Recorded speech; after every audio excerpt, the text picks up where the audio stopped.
নমস্কার জানাই সবাইকে। আমরা ঝাড়গ্রাম জেলার অন্তর্গত ব্যক্তিত্ব government ITI mechanic motor vehicle ট্রেডের প্রথম বর্ষের প্রশিক্ষণার্থী। আমরা পাঁচজন মিলে যে গ্রুপ মিলে যে প্রজেক্টটা বানিয়েছি সেটা হলো আমাদের এক্সস্ট সিস্টেম। এই এক্সস্ট সিস্টেম বিস্তারিত আলোচনার আগে আমরা আমাদের পরিচয় বলছি আপনাদেরকে। আমি রামেশ্বর হাসদা। আমার নাম সাগর সালমান্ডি। আমার নাম মহাদেব হাসদা। আমার নাম রসুকা মুর্মু। আমার নাম কল্যাণ মাহাতো।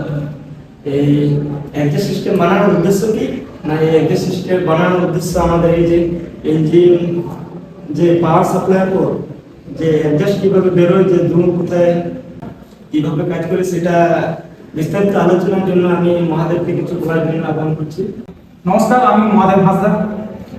আমরা যে এক্সস্ট সিস্টেম নিয়ে যে বিস্তারিত আলোচনা করব, যানবাহন বা আমাদের যে কোনো ইঞ্জিনের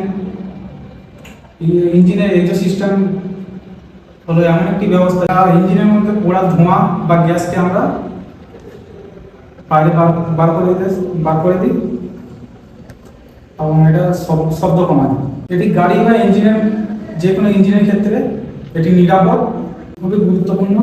প্রথমে আমরা যে সম্পর্কে আলোচনা করব সেটি হলো এই ইঞ্জিন হলো এখানে জ্বালানিকে পুড়িয়ে আমরা এটির মধ্যে যে ধোঁয়া বা গ্যাস নির্গত ধোঁয়া সেটি আমরা এক্সস্ট ম্যানিফোল্ডের মাধ্যমে আমরা সেটিকে টারবাইনের মধ্যে সেটাকে প্রবাহিত করব। এবং এই যে এক্সস্ট ম্যানিফোল্ড যেটা সরাসরি ইঞ্জিনের সাথে সংযুক্ত থাকে এবং এটির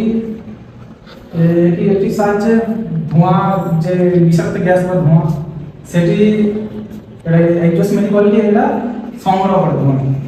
এবং এই উচ্চচাপের যে ধোঁয়া বা গ্যাস, এই ধোঁয়াটি যখন টারবাইনের মধ্যে প্রবাহিত হয় তখন এই টারবাইনটি চলা শুরু করে। এবং এই টারবাইনটি চলা শুরুর সাথে সাথে এই যে কম্পোনেন্ট অংশটি দেখতে পাচ্ছেন সেটি হলো কম্প্রেসার। যখনই টারবাইনটা চলে তখনই এই কম্প্রেসারের কেন্দ্রীয় নিরের একটি শক্তিশালী শ্যাফটের সাহায্যে এই কম্প্রেসারটি সংযুক্ত থাকে।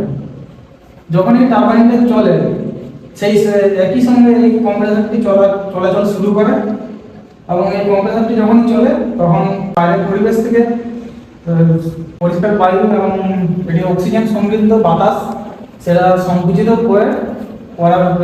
সংকুচিত করার পরে সেটিকে ইঞ্জিনের মধ্যে সেটিকে পাঠানোর ফলে এটিতে যেহেতু এটি অক্সিজেন সমৃদ্ধ বাতাস, সেই জন্য এটি ইঞ্জিনটাকে পোড়ানোর জন্য ইঞ্জিনটাকে পুরোপুরিভাবে এটা পোড়াতে পারে, জ্বালানিটি পোড়াতে পারে। পোড়ানোর ফলে এই যে অক্সিজেন সমৃদ্ধ গ্যাসটি পোড়ানোর ফলে ইঞ্জিনটি উচ্চ শক্তি সম্পন্ন, এটিকে হাই টর্ক বা উচ্চ শক্তি হর্স পাওয়ার বা টর্ক উৎপন্ন করে। তারপরে এটা টারবাইনের মধ্যে থেকে যখন দূষিত গ্যাসটি যখনই ক্যাটালিটিক কনভার্টারের মধ্যে যখন প্রবেশ করে তখন এই ক্যাটালিটিক কনভার্টারের যে দূষিত গ্যাস বা আমাদের ইঞ্জিন থেকে যে পোড়ানো গ্যাস সেটি ক্ষতিকারক গ্যাস থাকে, যেমন হচ্ছে কার্বন মনোক্সাইড। এবং এই কার্বন মনোক্সাইড আমাদের পরিবেশের জন্য খুবই ক্ষতিকারক এবং এই ক্ষতিকারক গ্যাসটাই ক্যাটালিটিক কনভার্টার ফিল্টার করে কম ক্ষতিকারক গ্যাসে রূপান্তরিত করে এই ক্যাটালিটিক কনভার্টার।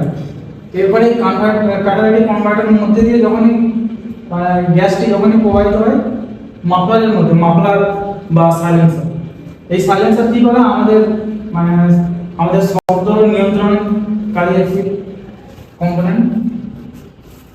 এবং এই সাইলেন্সার এই মাফলারের মধ্যে টিউব বা চেম্বার থাকে। এই টিউবের চেম্বারের মধ্যে দিয়ে যখনই ইঞ্জিনের যে আওয়াজটি হয়, চলার পরে যে আওয়াজটি হয়, সেই আওয়াজটাকে এই টিউব বা চেম্বারের মধ্যে দিয়ে প্রবাহিত হওয়ার সময় এটিকে শব্দের তরঙ্গকে বাধা সৃষ্টি করে, তখনই এটা একটু কম আওয়াজ সৃষ্টি করে। এরপর সর্বশেষ আমাদের হচ্ছে টেল পাইপ। এই টেল পাইপের মধ্যে দিয়ে আমাদের যে দূষিত গ্যাস বেরোয় সেটি আমাদের বায়ুমণ্ডলে নির্গত হয়। আমাদের যে এক্সস্ট সিস্টেম সম্পর্কে যে বিস্তারিত আলোচনা করলাম সেটি সম্পর্কে আপনাদেরকে কিছুটা হলেও ধারণা দিতে পেরেছি। এবং এই এক্সস্ট সিস্টেমকে আমরা যে এক্সজস্ট যে করেছি মডেলটি, সেটি করতে গিয়ে কী কী সমস্যার সম্মুখীন হয়েছে সেটি তুলে ধরার জন্য আমার সহপাঠী রসনা মুর্মুকে অনুরোধ করবো আসার জন্য। নমস্কার, আমার নাম রসায়ন মুর্মু। আজ আমি আমাদের এক্সজস্ট সিস্টেম তৈরি করতে আমাদের যেসব সমস্যার সম্মুখীন হয়েছি এবং কীভাবে সমাধান করলাম ওটা আপনাদের কাছে তুলে ধরার চেষ্টা করব। প্রথমে যে আমরা বিভিন্ন আমাদের মডেলের বিভিন্ন অংশ তৈরি করার জন্য আমরা এখানে কার্টন ব্যবহার করেছি। সেই কার্টনগুলো বিভিন্ন মাপে কেটেছি, যেমন এটা হচ্ছে স্কোয়ার শেপ, এটা হচ্ছে রাউন্ড শেপ, এটা হচ্ছে হাফ রাউন্ড শেপ।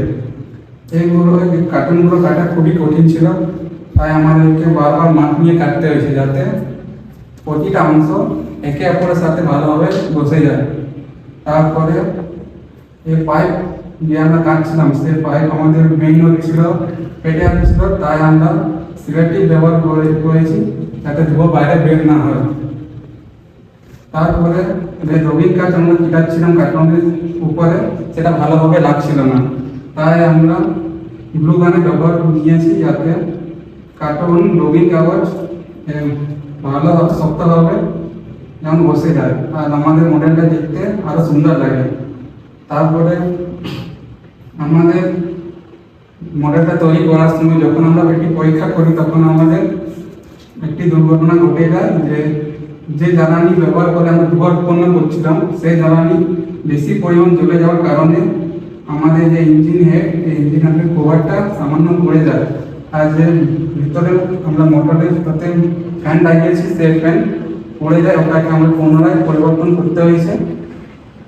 অর্থাৎ সমস্যার পরে আমরা সবাই মিলে কাজ করে আমাদের যে এক্সজস্ট মডেল এটা সম্পূর্ণ করতে পেরেছি। ধন্যবাদ। আশা করি আপনাকে বোঝাতে পেরেছি। এর সমাপ্তি ঘোষণা করার জন্য আমি আমার সহপাঠী রামেশ্বর হালদারকে বলার জন্য অনুরোধ করব। আশা করি আপনাদেরকে কিছুটা হলেও বোঝাতে পেরেছি। এই প্রজেক্টটা আমরা এখানে সমাপ্তি করলাম।